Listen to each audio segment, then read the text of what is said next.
தாவேகாவுக்கு போய்விட்டார்கள், விஜய் பக்கம் போய்விட்டார்கள், விடுதலை சிறுத்தைகள் கரைந்து விட்டது, பிளந்து விட்டது என்று சொன்ன அரசியல் விமர்சகர்கள், அரசியல் அற்பர்களுக்கு இந்த கூட்டம் சம்பட்டி அடி. விஜய் அவர்கள் கூட்டிய கூட்டத்தை விட விடுதலை சிறுத்தைகள் கட்சி அதை விட பல மடங்கு கூட்டியிருக்கிறது. இந்த மாற்றத்தை நிகழ்த்தியிருக்கிற எங்கள் தலைவர் எத்தனை படங்களில் நடித்தார், எத்தனை முறை தமிழ்நாட்டினுடைய முதலமைச்சராக இருந்திருக்கிறார். கரூர்ல நடந்த சம்பவம் போல இல்லாம திருமாவளவன் அவர்களுக்கே மூச்சு திணறல் ஏற்பட்டதாகவும் மேடையில் கிட்டத்தட்ட புதிய பொறுப்பாளர்களை 500 பேருக்கு மேல் ஏற்றியது ஒரு பிரச்சனை. வாக் ரேம்ப் இருக்குல்ல, இந்த வாக் ரேம்ப்ல தலைவர் போகக்கூடிய நேரம் மாற்றப்பட்டது. உண்மையிலேயே எங்களுடைய தொண்டர்கள் நடந்து கொண்டது ஏற்க முடியவில்லை தான். அதை மட்டுமே விமர்சித்துக் கொண்டிருக்கிறார்கள். இவ்வளவு பெரிய கூட்டம் நடந்திருக்கிறது, இத்தனை லட்சம் பேர் திரண்டிருக்கிறார்களே, அண்ணன் திருமாவளவன் இந்திய அரசியலில், தமிழக அரசியலிலே அவர் ஒரு தவிர்க்க முடியாத சக்தி தான் என்று பேசுவதற்கு யாருக்கு மனம் இருக்கிறதா? டார்ச் லைட் ஏந்திட்டு இருக்கிறப்போ வன்னியரசு அவர்கள் கையை திருமாவளவன் அவர்கள் தட்டி விட்டார். அற்பத்தனமான விமர்சனம். அவமதித்து விட்டார், கையை தட்டி விட்டார். அண்ணன் வன்னியரசு இப்ப என்னவா இருக்கிறாரு? அமைச்சர் ஆக்குனது யாரு? அமைச்சராக்கியவரை எப்படி தலைவர் விமர்சிப்பாரு, அவமதிப்பாரு? திருமாவளவன் போட்டோ இருந்தாக்கா அதை எடுக்க சொல்லக்கூடிய ஒரு அற்பத்தனமான எண்ணம் கொண்ட அதிகாரிகள் இருக்கிறாங்க. இப்ப அவர் சப்போஸ் அவசரமா போகணும்னு சொன்னா கூட அவர் கேட்கக்கூடிய முறை இருக்குல்ல, இவர் அடிக்கிறாரு, அவர் அடிக்கிறாரு. எங்களை பொறுத்த வரைக்கும் அந்த தம்பி கிட்ட சண்டை போடணும் அப்படின்ற நோக்கம் விடுதலை சிறுத்தைகளுக்கு கிடையாது. நாங்க எங்க உரிமைக்காக இந்த மாநாட்டில் குறித்து பல கான்ட்ரோவர்சிஸ் இதெல்லாமே முதலமைச்சர் விஜய் அவர்களுக்கு ஒரு மிகப்பெரிய ஒரு தலைவலியா இப்ப மாறி இருக்காரு. மாநாட்டையும் முடிச்சிட்டாரு, நேற்று முகநூல்லையும் பேசிட்டாரு. அப்படின்னா இப்ப ஏற்கனவே அதிமுக நடக்கும்போது, திமுக நடக்கும்போதெல்லாம் ஒன்றும் தலைவலி எல்லாம் ஒன்றும் இல்லையா? விஜய்க்கு இதுல என்ன தலைவலி? நாங்கள் அமைச்சரவையில் இடம்பெற்றது திமுகவுக்கும் பொறுக்கல, எங்களோட உறவாக இருக்கக்கூடிய ஒரு சிலருக்கும் பொறுக்கல. தமிழ் மண் நேயர்களுக்கு வணக்கம். இன்று நம்மோடு இருப்பவர் விடுதலை சிறுத்தை கட்சியினுடைய மாவட்ட செயலாளர் மன்னை ரமணி அவர்கள். வணக்கம் சார். வணக்கம் சார். திருமாவளவன் அவருடைய பிறந்தநாளை முன்னிட்டு தமிழ் தேசிய எழுச்சி மாநாடு நடத்தப்பட்டது. இந்த ஒரு மாநாடு ஒரு மிகப்பெரிய பேசும் பொருளாக மாறி இருக்கு. அதாவது ஒரு கட்டுக்கடங்காத கூட்டம் நடந்திருக்கு. இந்த கூட்டத்தை அவரால் கட்டுப்படுத்த முடியலையானும் பல கேள்விகளும் எழுப்பப்படுது. இதை நீங்கள் எப்படி பார்க்குறீங்க சார்? எங்களுடைய மகத்தான மக்கள் தலைவர் எழுச்சி தமிழர் அவர்கள் தமிழ் தேசிய மாநாடு தேர்தலுக்கு முன்பு அறிவித்தார். தேர்தலுக்கு முன்பே நடத்தியாக வேண்டும் என்று அறிவித்த மாநாடு. ஏன் இந்த மாநாடை அறிவிக்க வேண்டிய தேவை எழுந்ததென்றால், இங்கே தமிழ் தேசியம் என்கிற பெயரில் போலி தமிழ் தேசியத்தை பேசிக்கொண்டு, சாதியை வைத்துக்கொண்டு, சாதி வெறியோடு நடந்து கொண்டு தமிழ் தேசியம் பேசுகிற ஒரு சூழல் தமிழ்நாட்டில் நிலவு கொண்டிருக்கிறது. ஒன்று. இன்னொன்று, உண்மையான தமிழ் தேசியம் எது, தமிழ் தேசியம் என்றால் என்ன, தமிழ் தேசியத்தினுடைய அடிப்படை வரையறை என்ன, தமிழ் தேசியத்தினுடைய கொள்கை என்ன, தமிழ் தேசியம் என்றால் எது, இதை தமிழர்களுக்கு தமிழ்நாட்டில் உணர்த்த வேண்டிய தேவை இருக்கிறது என்பதை உணர்ந்து தமிழ் தேசிய எழுச்சி மாநாடை நடத்த வேண்டும் என்று தலைவர் அறிவித்திருந்தார். இந்த அடிப்படையில் இந்த மாநாட்டை ஒருங்கிணைத்து தேர்தலுக்கு முன்னே நடத்திவிட வேண்டும் என்று திட்டமிட்டிருந்தோம். அது தேர்தலுக்கு முன்பு நடத்த முடியாத ஒரு சூழல் வந்தது. தேர்தலுக்கு பின்பும் அந்த காலம் குறுகிய காலம் என்பதால் 2 முறை தேதி மாற்றப்பட்டு ஆகஸ்ட் 17 எங்களுடைய மகத்தான மக்கள் தலைவர் எழுச்சி தமிழருடைய பிறந்த நாளை முன்னிட்டு நடத்தலாம் என்று உறுதிப்படுத்தியிருந்தோம். அந்த அடிப்படையில் இந்த மாநாடு நடத்த திட்டமிட்டு ஆகஸ்ட் 17 நடத்த வேண்டும் என்று கிட்டத்தட்ட 10 மணிக்கு மாநாடு முடியும் என்று தான் இருந்தது. திடீரென்று வானிலை அறிக்கை, வானிலை ஆய்வாளர்கள் அன்றைய தேதியில் 4 மணிக்கு மேல் கடுமையான மழை வரும், புயலடிக்கும் என்று சொன்னதன் அடிப்படையில் தலைவர் அவர்கள் 4 மணிக்குள்ளாக மாநாட்டை முடிக்க வேண்டும் என்று மாநாடு 3 நாட்களுக்கு முன்பு தலைவர் முகநூலில் அறிவித்திருந்தார். அதன் அடிப்படையில் இந்த மாநாடு 4 மணிக்கெல்லாம் போய் சேர வேண்டும், தலைவர் அவர்கள் 4 மணிக்கெல்லாம் மாநாட்டை முடிக்க வேண்டும் என்று சொல்லியிருக்கிறார். எனவே நாம் 4 மணிக்குள்ளாக முடிப்பதற்கு 12 மணிக்குள் அரங்கத்துக்குள் வர வேண்டும், மாநாட்டு திடலுக்கு வர வேண்டும் என்பதை கேட்டு தமிழ்நாடு முழுமைக்கும் சிறுத்தைகள் திரண்டோம். எங்கள் தலைவர் எத்தனையோ மாநாடுகளை நடத்தியிருக்கிறோம். அந்த மாநாடுகள் எந்த அளவுக்கு வெற்றி பெற்றது என்பதையெல்லாம் தாண்டி இந்த மாநாடு கூடுதல் வெற்றி பெற்றிருக்கிறது, மிகப்பெரிய எழுச்சியோடு இருக்கிறது. விடுதலை சிறுத்தைகள் கட்சி உயிர்ப்போடு இருக்கிறது. அண்ணன் திருமாவளவன் சொன்னால் எந்த நேரத்திலும் கூடக்கூடிய ஒரு சக்திகளை அண்ணன் திருமாவளவன் வைத்திருக்கிறார் என்பது இந்த மாநாடு உறுதிப்படுத்தியிருக்கிறது. இந்த மாநாட்டில் என்ன நாம் பார்க்க வேண்டுமென்றால், குறிப்பாக விடுதலை சிறுத்தைகள் கட்சி கொள்கை ரீதியாக இயங்கிக் கொண்டிருக்கிற ஒரு கட்சி. விடுதலை சிறுத்தைகள் கட்சி கருத்தியல் ரீதியாக கட்டமைக்கப்பட்டிருக்கு. விடுதலை சிறுத்தைகள் கட்சியினுடைய தலைவர் அண்ணன் திருமாவளவன் அவர்களுக்கான தொண்டர்கள் அவர் சொல்லின்படி கட்டுப்பட்டு எந்த கட்சிக்கும் போகாமல் கருத்தியல் ரீதியாக கட்டப்பட்டு எழுப்பப்பட்டிருக்கிற ஒரு அரசியல் எஃகு கோட்டை என்பதை உறுதிப்படுத்தியிருக்கிறது இந்த கூட்டம். தமிழ்நாட்டு அரசியலில் தேர்தலுக்கு முன்பு தேர்தலுக்கு பின்பு அப்படின்னு பார்த்தீங்கன்னாக்கா, திராவிட முன்னேற்ற கழக கூட்டணியில் விடுதலை சிறுத்தைகள் இருந்தோம் தேர்தல் நேரத்தில். ஆனால் கூட்டணி வைத்து தேர்தலை சந்தித்த பிறகு தேர்தல் முடிவுகள் தாவேகா வெற்றி பெற்று ஆட்சி அமைக்கக்கூடிய வாய்ப்பு வந்தது. அப்போது என்ன சொன்னார்கள் என்றால், ஊடகவியலாளர்கள், பத்திரிகையாளர்கள், அரசியல் விமர்சகர்கள் என்று பேசிக்கொண்டவர்கள் எல்லோரும் விஜய் வெற்றி பெற்றதற்கு, தாவேகா ஆட்சி அமைப்பதற்கு விசிகா வலுவிழந்து விட்டது, விசிகாவில் இருக்கக்கூடியவர்கள் எல்லோரும் தாவேகாவுக்கு சென்று விட்டார்கள் என்று விமர்சித்தார்கள். தாவேகாவுக்கு போய்விட்டார்கள், விஜய் பக்கம் போய்விட்டார்கள், விடுதலை சிறுத்தைகள் கரைந்து விட்டது, பிளந்து விட்டது, பிளவுபட்டு விட்டது என்று சொன்ன அரசியல் விமர்சகர்கள், அரசியல் அற்பர்களுக்கு இந்த கூட்டம் அதல்ல என்று சம்பட்டி அடி கொடுத்திருக்கிறது. எங்கள் தலைவர் எந்த பின்புலமும் இல்லாத, எந்த அரசியல் வாரிசும் இல்லாத, எந்த பொருளாதார வலிமையும் இல்லாத இந்த கட்சியை தனி ஒரு மனிதனாக உருவாக்கி சாதியவாதிகளை எதிர்த்து, மதவாதிகளை எதிர்த்து, ஒடுக்குமுறைக்கு எதிராகவும், அடக்குமுறைக்கு எதிராகவும், சுரண்டலுக்கு எதிராகவும் இந்த இயக்கத்தை கட்டி எழுப்பினார். இந்த இயக்கத்தை கட்டி எழுப்பி கிட்டத்தட்ட 40 ஆண்டு காலத்தில் 25 ஆண்டு கால அரசியலில் ஈடுபட்டு, தேர்தல் அரசியலில் இருந்து எத்தனை இடர்பாடுகளை சந்தித்து, எத்தனை இரட்டடிப்புகளை சந்தித்து, எத்தனை திரிபுவாதங்களை எல்லாம் சந்தித்து எங்கள் தலைவர் மிகப்பெரிய உழைப்பை போட்டு கருத்தியல் ரீதியாக கட்டமைக்கப்பட்டு இந்த கட்சியை உருவாக்கி இன்றைக்கு எவ்வளோ பெரிய எழுச்சியோடு இந்த மாநாட்டை நடத்தியிருக்கிறார். இந்த மாநாடு வெற்றி பெற்றிருக்கிறது என்பது அவர்கள் சொன்னதெல்லாம் பொய் என்று தவிடுபொடி ஆக்கியிருக்கிறோம். அடுத்து இன்னொரு விஷயம் என்னவென்றால், விடுதலை சிறுத்தைகள் கட்சி அகில இந்திய அளவில் தவிர்க்க முடியாத சக்தி. விடுதலை சிறுத்தைகள் கட்சியினுடைய தலைவர் அண்ணன் திருமாவளவன் அகில இந்திய அளவில் தவிர்க்க முடியாத ஒரு தலைவர் என்பதை இந்த மாநாடு உறுதிப்படுத்தியிருக்கு. மரியாதைக்குரிய இன்றைக்கு முதலமைச்சராக இருக்கிற ஜோசப் விஜய் அவர்கள், அவர் முதலமைச்சராகிவிட்டார். அவர் ஏற்கனவே ஒரு சிறந்த கதாநாயகனாக நடித்தவர், பல படங்களை நடித்து பல ரசிகர்களை கொண்டவர். திமுக என்கிற ஒரு கட்சி கிட்டத்தட்ட 50 ஆண்டு காலம் தமிழகத்தில் 5 முறை ஆட்சி செய்த கட்சி. அதிமுக என்கிற கட்சி அதே போன்று ஆட்சி செய்த கட்சி. ஆனால் திமுக கூட்டுகிற கூட்டத்தை விட, அதிமுக கூட்டுகிற கூட்டத்தை விட, இன்னும் பிற கட்சிகள் கூட்டுகிற கூட்டத்தை விட அண்மையில் முதலமைச்சர் விஜய் அவர்கள் அவர் கூட்டிய மாநாட்டில் கூட்டிய கூட்டத்தை விட விடுதலை சிறுத்தைகள் கட்சி அதை விட பல மடங்கு கூட்டியிருக்கிறது என்பது, பல மடங்கு மக்கள் திரண்டிருக்கிறார்கள் என்பது எவ்வளோ பெரிய மாற்றம், எவ்வளோ பெரிய எழுச்சி. இந்த மாற்றத்தை நிகழ்த்தியிருக்கிற எங்கள் தலைவர் எத்தனை படங்களில் நடித்தார், எத்தனை முறை தமிழ்நாட்டினுடைய முதலமைச்சராக இருந்திருக்கிறார். பொருளாதார வலிமை எங்களுக்கு ஏதாவது இருக்கிறதா? எங்கள் தலைவர் நினைத்தால் தமிழக அரசியலை தீர்மானிக்கக்கூடிய சக்தி என்று நாங்கள் சொல்வோம். எங்கள் தலைவர் தமிழக அரசியலில் இந்திய அரசியலின் திசைவழி போக்கை மாற்றக்கூடியவர் என்று நாங்கள் சொல்லுவோம். மாற்றியிருக்கிறாரா இல்லையா?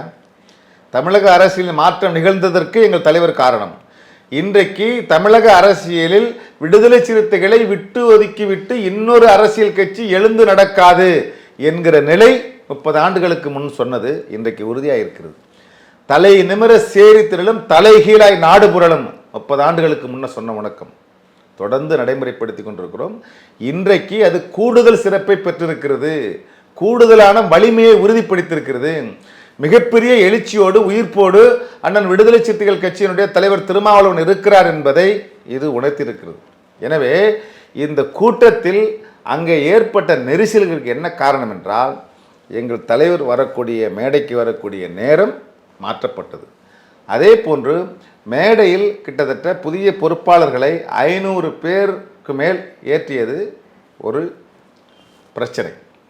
அதே போன்று அந்த வாக் ரேம்ப் இருக்குல்ல, அந்த வாக் ரேம்பில் தலைவர் போகக்கூடிய நேரம் மாற்றப்பட்டது. அது ஒரு பிரச்சனை. இப்போ இதுவெல்லாம் எங்கள் தலைவர் அவர்கள் பேசுகிற போது அல்லது நடக்கிற போது ஏற்பட்ட அந்த இளைஞர்களினுடைய ஆவேசம், அந்த அன்பு, அந்த பிரச்சனை தானே தவிர அதில் இது ஏதோ சலசலப்பு ஏற்பட்டது விட்டது, திருமாவளவனால் கூட்டத்தை கட்டுப்படுத்த முடியவில்லை என்றெல்லாம் பேசுவது எங்கள் எழுச்சியை கண்டு எங்களுடைய வளர்ச்சியை கண்டு பொறுத்து கொள்ள முடியாத அரசியல் அற்பர்கள் பேசக்கூடிய விமர்சனம் இது. அதே நேரத்தில் திருமாவளவன் இவ்வளோ பெரிய எழுச்சியை கட்டுக்கடங்காத கூட்டத்தை வைத்திருக்கிறாரே என்று பொறுத்து கொள்ள முடியாத எங்கள் தலைவர் மீது காழ்ப்புணர்ச்சி கொண்டவர்கள் சொல்லக்கூடிய விமர்சனம். கட்டுப்படுத்த முடியவில்லை அப்படின்னு சொல்கிறாங்கன்னாக்கா எங்கள் தலைவர் ஒரு புதிதாக அகில இந்திய அளவில் புரட்சியாளர் அம்பேத்கருக்கு பிறகு இவ்வளோ பெரிய மாற்றத்தை நிகழ்த்தியிருக்கிற ஒரு தலைவரை, குலசாமியாக வணங்குகிற எங்கள் தலைவரை, எங்கள் உயிர் மூச்சாக நினைக்கிற எங்கள் தலைவரை அவர் அந்த இளைஞர்கள் கட்டுப்பாடற்று வந்தார்கள். அதை நாங்கள் ஏற்கவில்லை, அது சரி என்று சொல்லவில்லை. ஆனால் அது நடந்திருக்க கூடாதுதான்.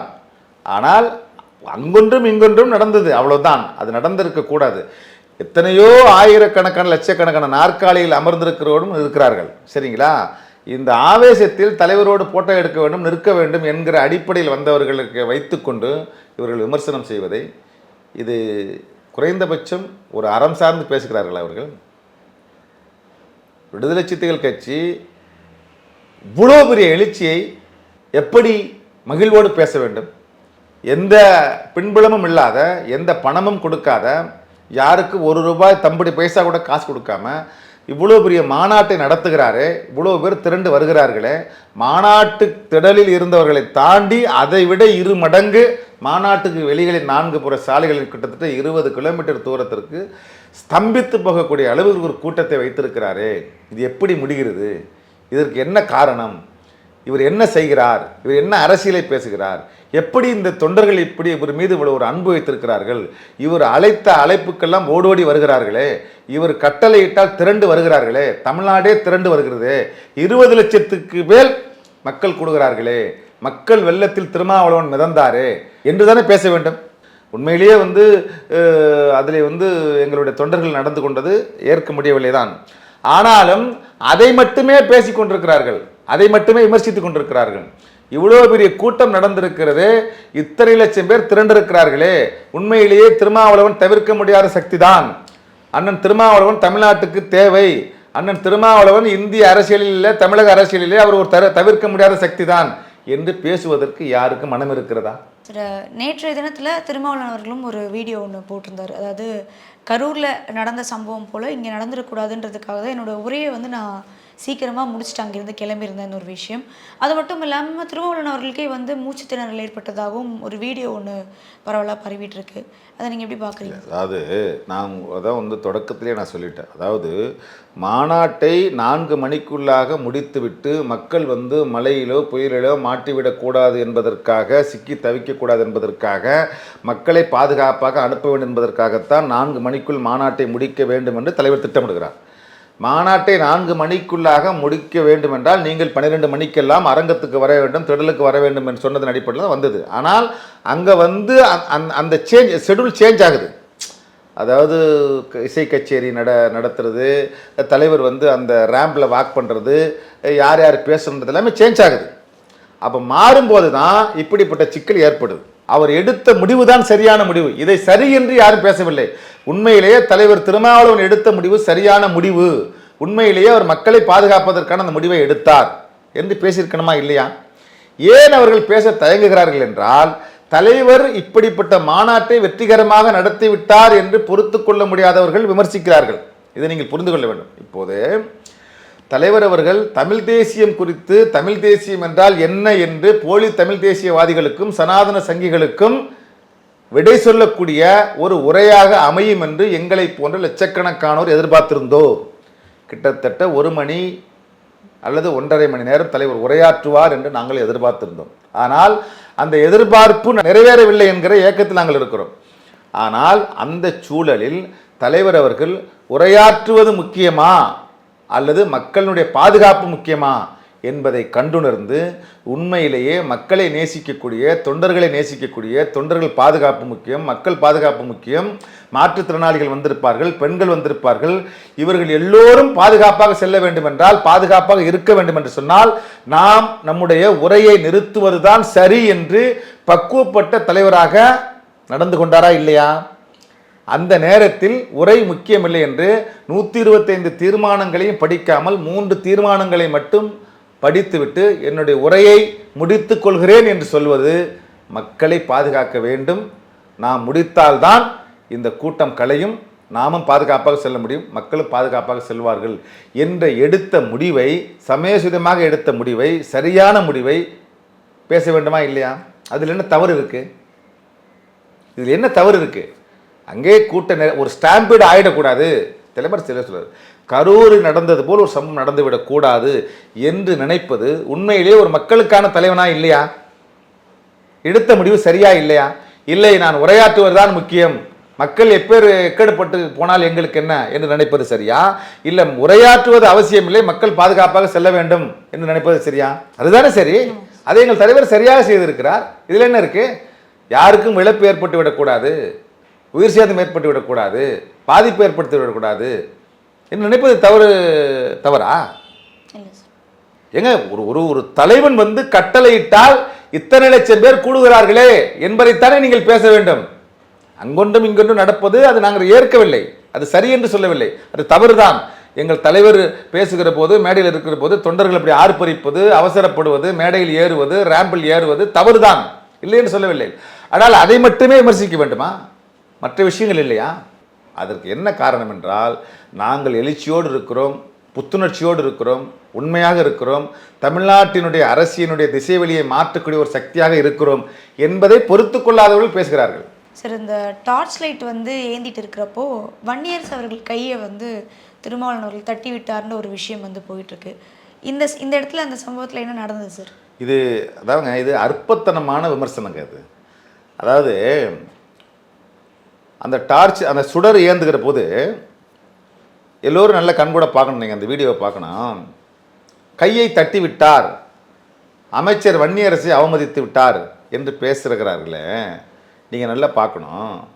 அந்த சுடர் ஏந்துகிற பொழுது அங்கே இருக்கக்கூடிய கேமராமேன் நீங்கள் தனியாக பிடிங்க அப்படின்னு சொல்கிறாங்க ஃபோட்டோ எடுக்கிறதுக்காக. நல்லா பாருங்கள் அந்த வீடியோவை. அவமதித்து விட்டார், கையை தட்டி விட்டார் என்று பேசுகிறாங்களே, அண்ணன் வன்னியரசு இப்போ என்னவா இருக்கிறாரு சொல்லுங்க? என்னவா இருக்கிறாரு? அமைச்சராக இருக்கிறாரு. அமைச்சர் ஆக்குனது யாரு? அப்புறம் அமைச்சர் ஆக்குறது யார் காரணம்? எங்கள் தலைவர் தான் ஆக்கியிருக்கிறாரு. அப்போ தாவேக ஆட்சி வந்த பிறகு, தாவேக ஆட்சி அமைப்பதற்கு விடுதலை சிறுத்தைகள் ஆதரவு கொடுத்த பிறகு அமைச்சரான பிறகு என்ன சூழலில் போயிட்டு இருக்கு கட்சி? அமைச்சராக்கிறதுக்கு அண்ணன் தானே காரணம், தலைவர் திருமாவளவன் தானே காரணம். அப்படி அமைச்சராக்கியவரை எப்படி தலைவர் விமர்சிப்பார், அவமதிப்பார்? இதை நீங்கள் புரிஞ்சுக்கணும். அப்படி இந்த பக்கம் அண்ணன் பார்வேந்தன், இந்த பக்கம் அண்ணன் வன்னியரசு கையை பிடிக்கிறாங்க. அப்போ போட்டோகிராஃபர் என்ன சொல்கிறாரு, நீ கையை தனியாக பிடிங்கன்னு சொல்லும்போது, அப்போ தனியாக அவரால் கை தூக்க முடியல. ஏன்னா இங்கேருந்து இவர் பிடிக்கிறாரு, அங்கேருந்து அண்ணன் வன்னியரசு பிடிக்கிறாரு. அப்போ 2 பேரும் கையை எடுங்கப்பான்னு சொல்கிறாரு.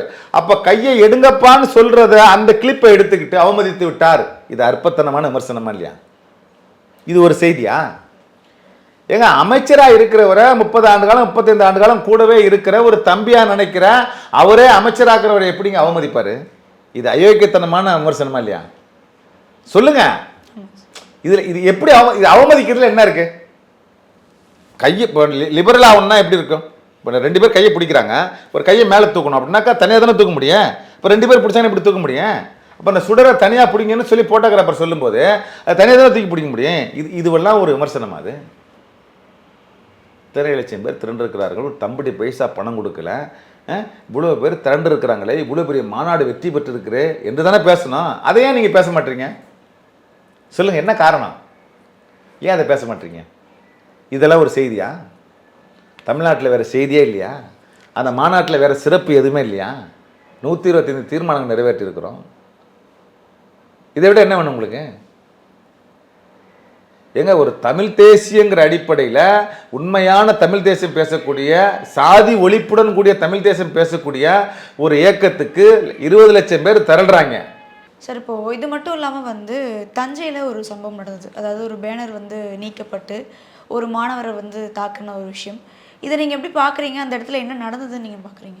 இல்லை, இதில் உண்மைத்தன்மையை நிறைய பேர் மறைக்கிறாங்க. ஊடகமே வந்து உண்மைத்தன்மையை விசிகாவுக்கு எதிராக வந்து ஊடகம் வந்து செயல்படுறாங்க, ஒரு சிலர் செயல்படுறாங்க. என்னென்னு கேட்டால், தஞ்சாவூரில் வந்து மாநாட்டுக்கான பேனர் வைக்கப்பட்டிருக்கு. குறிப்பாக தமிழ்நாடு முழுமைக்கும் மாநாட்டுக்கான பேனர் வைக்கப்பட்டிருக்கு. இந்த மாநாட்டுக்கான பேனர் வைக்கப்பட்டிருக்கும்போது ஒரு சில சாதியவாத அதிகாரிகள் இருக்கிறாங்க. அதாவது 11 மணி வரையும் அந்த பேனர் இருக்குது. இப்போ மாநாட்டுக்கு கிளம்புறாங்க, அங்கே நிர்வாகிகள் தொண்டர்கள் எல்லாமே மாநாட்டு கிளம்புறாங்க. 11 மணிக்கு வரையும் இருக்கிற பேனரு அந்த மாநாட்டுக்கு கிளம்பிக்கிட்டு இருக்கிற நிர்வாகிகள் ஒட்டுமொத்தமாக கிளம்பிக்கிட்டு இருக்கிற போது திரும்ப அந்த ரோட்டில் வரும்போது பார்த்தா பேனர் இல்லை. பேனரை இறக்கிட்டு இருக்கிறாங்க. பேனரை இறக்குறது யாருன்னாக்கா நகராட்சியினுடைய ஆணையர் இறக்குறாங்க. அந்த நகராட்சி ஆணையர் இறக்குனாங்கன்னு தெரிஞ்ச பிறகு கட்சி நிர்வாகிகள் அனைவரும் திரண்டு போய் எப்படி நீங்கள் பேனரை இறக்கலாம், எதற்காக பேனரை இறக்குனீங்க, நாங்கள் மாநாடு நடத்தினா மட்டும், நாங்கள் பேனர் வச்சா மட்டும், எங்கள் பேனரை மட்டும் ஏன் இறக்குறீங்கன்னு ஆர்கியூமெண்ட் நடக்குது. இப்படி ஆர்கியூமெண்ட் நடந்துக்கிட்டு இருக்கும்போது அவங்க வந்து இல்லை நாங்கள் எடுத்துட்டோம் அப்படின்னு சொல்லி திரும்ப வைக்கிறதுக்கு முயற்சி பண்ணுறாங்க, பேசிக்கிட்டு இருக்காங்க. ஒரு மேலே அங்கே வந்து சரியான வந்து பதில் இல்லாததுனால சாலை மறியல் பண்ணுறாங்க. இப்போ சாலை மறியல் தானே எங்களுக்கு தீர்வு. விடுதலை சிறுத்தைகள் பேனர் வச்சா மட்டும் எடுக்கிறான் ஒரு சில சாதிய நோக்கம் கொண்ட போலீஸ் அதிகாரி, ஒரு சில அதிகாரிகள், நம்ம எல்லாரையும் சொல்லிட முடியாது. அப்போது இவங்க திட்டமிட்ட விடுதலை சிறுத்தைகள் பேனரை அண்ணன் திருமாவளவன் போட்டோ இருந்தாக்கா அதை எடுக்க சொல்லக்கூடிய ஒரு அற்பத்தனமான எண்ணம் கொண்ட அதிகாரிகள் இருக்கிறாங்க. அப்போது ஏன் எடுத்தேன்ற கேள்வி எங்களுக்குள்ள எழுறது நியாயம் தானே. அப்போது அதை நாங்கள் சாலை மறியல் பண்ணி ஏன் எடுத்தீங்க அப்படின்னு சொல்லி நாங்கள் சாலை மறியல் பண்ணுறோம். அப்போ சாலை மறியல் பண்ணும்போது போலீஸ் வந்து பேசி சமாதானப்படுத்தி அது தவறு தான், இப்போ மாநாடு முடிஞ்சதுக்கு அப்புறம் எடுக்கலாமே, ஏன் எடுக்கிறாங்கன்னு சொன்ன பிறகு அப்போ போலீஸினுடைய அங்கே இருக்கக்கூடிய அதிகாரி பேசி உடனே பேனரை வைக்கிறதுக்கு ஏற்பாடு பண்ணிட்டாங்க. இப்போ பேனரை வைக்கணும் ஏற்பாடு பண்ணிக்கிட்டு இருக்கும்போது போலீஸுக்கும் விடுதலை சிறுத்தை நிர்வாகிகளுக்கும் பேச்சுவார்த்தை நடந்து அந்த போராட்டம் நிறைவு அடைகிற நேரத்தில் ஒரு தம்பி வர்றான். அந்த தம்பி வருகிற போது ஒரு சாலை மறியல் நடக்குது, கூட்டமாக இருக்குது, போலீஸ் பேசிக்கிட்டு இருக்காங்க, இப்போ அங்கே நிற்கிறாங்க. அப்படின்னா ஒன்று அந்த தம்பி அவசரமாக போகிற மாதிரி இருந்தால் நான் அவசரமாக போகணுங்கன்னு யாருன்னா கேட்டுருக்கலாம். இதுதானே எதார்த்தம். அவர் நேராக வந்து எப்படி சண்டை போடாருன்றது அந்த வீடியோவில் நீங்கள் பார்த்தீங்க. அவருடைய ரியாக்ட் எப்படி இருக்குது, அவர் எப்படி பேசுகிறாரு அப்படின்னு நீங்கள் பார்க்குறீங்க. அப்போது இதில் வந்து தள்ளுமுள்ளு நடக்குது. இப்போ இந்த தள்ளுமுள்ளு நடக்கிற போது எங்களுடைய உரிமைக்காக எங்களை வந்து திட்டமிட்டு பேனரை எடுக்கிற போது நாங்கள் கேட்கக்கூடிய சூழ்நிலையில் அங்கே இருக்கிறோம். இப்போ அவர் சப்போஸ் அவசரமாக போகணும்னு சொன்னால் கூட அவர் கேட்கக்கூடிய முறை இருக்குல்ல, அப்படி தானே போயிருக்கணும். அப்போ அது போலீஸுக்கே அவருடைய கேள்வி தவறுன்னு படுது. அப்போ விவாதம் நடக்குது, இவர் அடிக்கிறாரு அவர் அடிக்கிறாரு போகிறாங்க. இதை வந்து எப்படி கையாளணும் அப்படின்ற விஷயத்த அது காவல்துறை தான் சொல்லணும். எங்களை பொறுத்த வரைக்கும் அந்த தம்பிக்கிட்ட சண்டை போடணும் அப்படின்ற நோக்கம் விடுதலை சிறுத்தைகளுக்கு கிடையாது. சரியா? நாங்கள் எங்கள் உரிமைக்காக எங்களுடைய பேனரை ஏன் எடுத்தேன்னு சொல்லி எங்களுடைய உரிமையை நாங்கள் கேட்குறோம். அது சாலை மறியல் மூலியமாக நாங்கள் கேட்குறோம். அது நிர்வாகத்துறையாக இருக்க வருவாய்த்துறையாக இருக்கிற வருவாய்த்துறைக்கும் காவல்துறைக்கும் எங்களுக்குமான பேச்சுவார்த்தையில் அந்த போராட்டம் நிறைவு பெறுது. இதில் வந்து அந்த தம்பி வந்து நடந்துக்கிட்ட விதம் என்னன்றதை வந்து இன்வெஸ்டிகேஷனில் தான் தெரியும். அவர் ஏன் வந்தார், எதுக்கு வந்தார், ஏன் போலீஸில் அப்படி பேசினார், ஏன் கூட்டத்தில் உள்ளே போடுறாரு அப்படின்றத அது அவர்கிட்ட தான் தெரியும். இதை வந்து விடுதலை சிறுத்தைகளோடு முடிச்சு போகிறது எந்த விதத்துலையும் அது நியாயம் கிடையாது. எனவே அது என்னன்றதை வந்து போலீஸுக்கு பார்த்துக்கோது. சரி, இப்போது இந்த மாநாட்டில் குறித்து பல கான்ட்ரவர்சிஸ், இது நடந்த பிரச்சனைகள், இதெல்லாமே வந்து முதலமைச்சர் விஜய் அவர்களுக்கு ஒரு மிகப்பெரிய ஒரு தலைவலியாக இப்போ மாறி இருக்கான்ற பல கேள்விகள் எழுப்பப்படுது. இதை நீங்கள் எப்படி பார்க்குறீங்க? என்ன முதலமைச்சருக்கு என்ன தலைவலி? இல்லை, இந்த இடத்துல இப்போ தஞ்சையில் ஒரு பிரச்சனைகள் நடந்திருக்கு. அதாவது இப்போ ஆண்டேல மாநாட்டில் கட்டுங்கடந்த கூட்டமாக இருக்கட்டும், நிறைய மக்களுக்கு வந்து மூச்சுத்திணறல் ஏற்பட்டதாக இருக்கட்டும், இது எல்லாமே வந்து விஜய் அவர்களுக்கு ஒரு அதாவதுங்க கூட்டம் கட்டுக்கடங்காத கூட்டம் என்பது இருக்கிற போது மூச்சுத்திணறல் ஏற்படுவது யதார்த்தம்தான். அதை ஒன்றும் செய்ய முடியாது. இப்போது கட்டுக்கடக்காத கூட்டம் ஏற்பட்டு விட்டது, மூச்சுத்திணறல் ஆகிவிடக்கூடாது, ஒரு ஸ்டாம்பேட் ஆகிடக்கூடாது, கரூர் சம்பவத்தை போல் நடந்துவிடக்கூடாது என்பதற்காக நான் மாநாட்டை முடித்து கொண்டேன் எனக்கு தலைவர் வெளிப்படையாக பேசிட்டாரா? நடந்துடக்கூடாதுன்னு தானே. அப்போது ஒரு தலைவன் எப்படி இருக்கணும் அப்படின்றத வெளிப்படுத்திட்டார. மாநாட்டை முடிச்சிட்டாரு, நேற்று முகநூல்லையும் பேசிட்டாரு. அதில் வந்து விஜய்க்கு தலைவலியாக இருக்க வேண்டிய வேலை என்ன இருக்குது? அவர் முதலமைச்சர் ஆகிட்டாரு, ஆட்சி நடத்திக்கிட்டு இருக்கிறாரு, அந்த அமைச்சரவை கூட்டம் நடக்குது, மானிய கோரிக்கை நடத்துகிறாங்க, அதில் என்ன அவருக்கு என்ன தலைவலி இருக்கும் போது? அப்படின்னா வந்து இப்போ ஏற்கனவே அதிமுக நடக்கும்போது திமுக நடக்கும்போதெல்லாம் ஒன்றும் தலைவலிலாம் ஒன்றும் இல்லையா? அவங்களாம் ரொம்ப சரியாக பண்ணிட்டாங்களா? இவருக்கு மட்டும் தான் தலைவலியா? இல்லை இவங்க இன்னும் புரியல எனக்கு. இது இவங்க எல்லாமே என்ன பேசுகிறாங்கன்னு எனக்கு ஒன்றும் புரியலையா? விஜய்க்கு இதில் என்ன தலைவலி? ஏங்க நாங்கள் வந்து விஜய்க்கு தலைவலி கொடுக்குற அளவுக்கு என்ன பண்ணிட்டோம்? நாங்கள் ஆட்சியிலும் பங்கு அதிகாரத்திலும் பங்குன்னு நாங்கள் எங்களோட கொள்கை முழக்கம். அந்த முழக்கத்தை நிறைவேற்றினது இவங்களுக்கு யாருக்கும் பிடிக்கல. விஜய் நிறைவேற்றிட்டார். இப்போ நாங்கள் அமைச்சர்களை இடம்பெற்றிருக்கிறோம்.